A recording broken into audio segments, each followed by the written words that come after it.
Hello everyone, this is Shahzadi Parveen. Let's talk over channel पे आपका बहुत बहुत स्वागत है। आज हम बात करने वाले हैं पेगासस के बारे में। डेफिनेटली हम पॉलिटिकल एंगल से बात नहीं करेंगे कि बीजेपी ने क्या कहा और कांग्रेस ने क्या कहा, बट यस, इंटरनेशनली और नेशनली ये चर्चे में इतना क्यों है और पेगासस एक्चुअली है क्या, इस बारे में डिस्कस करेंगे। तो चलिए शुरू करते हैं पेगासस वर्ड से। ये एक ग्रीक वर्ड है जिसका मतलब होता है ग्रीक माइथोलॉजी में उड़ता हुआ घोड़ा, और इसी के नाम पर इजराइल की टेक्नोलॉजी कंपनी एनएसओ ग्रुप ने कहा है कि इसका नाम हमने पेगासस इसलिए रखा क्योंकि जैसे उड़ता हुआ घोड़ा दुनिया के किसी भी कोने में कहीं भी जा सकता है, ठीक उसी प्रकार जो ये पेगासस स्पाईवेयर है, यानी जो ये जासूसी वाला सॉफ्टवेयर है, ये किसी के भी फोन में जाकर हैक कर सकता है उसके फोन को। जी हाँ, कंपनी का कहना है कि ये जो पेगासस स्पाईवेयर है वो इतना दमदार है, इतना ताकतवर है कि इसे आपके फोन को हैक करने के लिए आपके रिस्पॉन्स की जरूरत भी नहीं पड़ती। मतलब जीरो क्लिक वेक्टर एक टर्म होता है, यानी आपके रिस्पॉन्स की जरूरत भी नहीं पड़ती। पेगासस से पहले की अगर बात करें तो जितने भी स्पाईवेयर अभी तक थे उनमें क्या होता था कि आपको एक कॉल आएगा, आपको उसको रिस्पॉन्स करना पड़ेगा, या फिर कोई मैसेज आएगा, उसमें कोई लिंक दिया होगा, आपको उसको प्रेस करना पड़ेगा, उसको खोलना पड़ेगा, देन ओनली जो जासूसी वाला सॉफ्टवेयर होते थे वो आपके फोन को हैक कर लेते थे, एक्सेस कर पाते थे। बट इसमें क्या है कि जीरो क्लिक वेक्टर, यानी वो जो मैसेज आया आपके फोन पे या आपके फोन पे जो कॉल आया, आपने उसको रिस्पॉन्स भी नहीं किया, कोई क्लिक नहीं किया, बट फिर भी वो आपके फोन को हैक कर लेता है, आपके फोन का जितना भी डाटा होता है वो एक्सेस कर लेता है। चाहे वो आपकी गैलरी के फोटोज हो, चाहे आपने कहीं क्लाउड पे भी इवन आपने सेव करके रखा हो अपना डाटा। ऐसा कहा जाता है कि मतलब जो आपके फोन में डाटा है अगर आपने क्लाउड पे सेव कर दिया तो वो ज्यादा सेफ माना जाता है।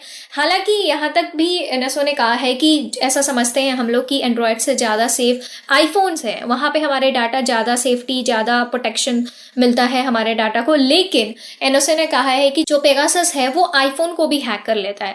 जी हाँ, इसलिए अब आपको आइडिया लग गया होगा कि क्यों ये जो पेगासस है वो इतने चर्चे में है। क्योंकि एमनेस्टी इंटरनेशनल एक non profit, non governmental organization है जिसका मेन फोकस ह्यूमन राइट के ऊपर रहता है। तो इसने आरोप लगाया है एनएसओ के ग्रुप की ये जो आपने पेगासस बनाया है इसके वजह से दुनिया में जो एक्टिविस्ट हैं, जो पत्रकार हैं, जर्नलिस्ट हैं, उनके ऊपर निगरानी रखी जा रही है। लेकिन आपको बता दूं कि ये पहली बार ये 2020 में अभी चर्चे में नहीं है। 2017 में पहली बार आया था मामला यूएई में, लेकिन 2019 में इसको बढ़ चढ़ करके देखा गया कि जो इजराइल की कंपनी एनएसओ है उसने ये पेगासस को बनाया था और व्हाट्सएप के कॉल के माध्यम से ये लोगों पर जासूसी कर रहे थे। इसलिए व्हाट्सएप जो कि फेसबुक की कंपनी है तो उसने एनएसओ ग्रुप के अगेंस्ट में मामला दर्ज कराया। उसके बाद से फिर से ये तब से 2 साल से ये चल ही रहा है। और अभी फिलहाल ऐसा आया था कि पूरे विश्व में लगभग 300 पत्रकार जो हैं, एक्टिविस्ट हैं, उनको टारगेट किया जा रहा है उनके अपने रेस्पेक्टिव सरकारों द्वारा, और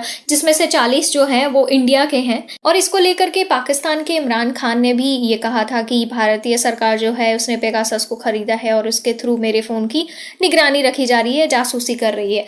मैं आपको बता दूं कि नेशनली चर्चे में क्यों है कि जो कांग्रेस बोल रही है कि सरकार ने ये जो पेगासस स्पाईवेयर है उसको खरीदा है और उसको अपने ही मंत्रियों के ऊपर और अपने ही देश के जो विपक्ष के नेता हैं उनके ऊपर जासूसी करवा रही है।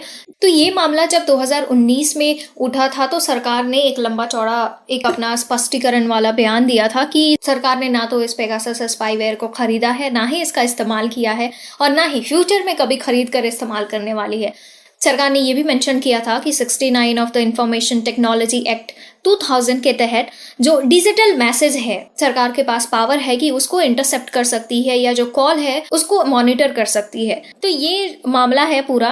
और कंक्लूजन पार्ट में अगर हम आते हैं तो मैं यही कहना चाहूंगी कि ऑफ कोर्स गवर्नमेंट के पास section 69 of the information technology act 2000 के तहत ये पावर है कि गवर्नमेंट किसी के भी डिजिटल मैसेज को ऐसे इंटरसेप्ट कर सकती है, मॉनिटर कर सकती है। लेकिन जब बात आती है किसी के भी आर्टिकल 2021 आपने पढ़ा होगा कि निजता की, यानी प्रेसिडेंट भी आपके पर्सनल चीजें हैं उसको इंटरफेयर नहीं कर सकता है। तो वहां पर क्या है कि मेरा ऐसा मानना है ऑफ कोर्स कि गवर्नमेंट को कोर्ट से परमिशन लेने की जरूरत है, वारंट इश्यू कराने की जरूरत है कि अगर आपको किसी के भी ऊपर अगर आपको निगरानी रखनी है या फिर आपको लगता है कि देश की अखंडता जो है वो खतरे में है, तो वहां पर क्या है कि भारत जो है वो एक डेमोक्रेटिक कंट्री है और यहाँ पे जुडिशरी जो है वो सबसे ऊपर है। तो केंद्र सरकार को अगर ऐसा लगता भी है तो पहले कोर्ट से परमिशन लेनी चाहिए।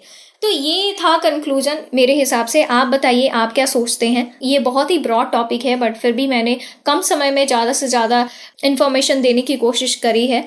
और इस मामले में आप क्या सोचते हैं, आप भी कमेंट सेक्शन में कर सकते हैं। आपके पास अगर कोई क्वेश्चन है तो आप वो भी रेज कर सकते हैं। इस वीडियो में फिलहाल इतना ही, मिलते हैं नेक्स्ट वीडियो में। Till then, thank you and have a nice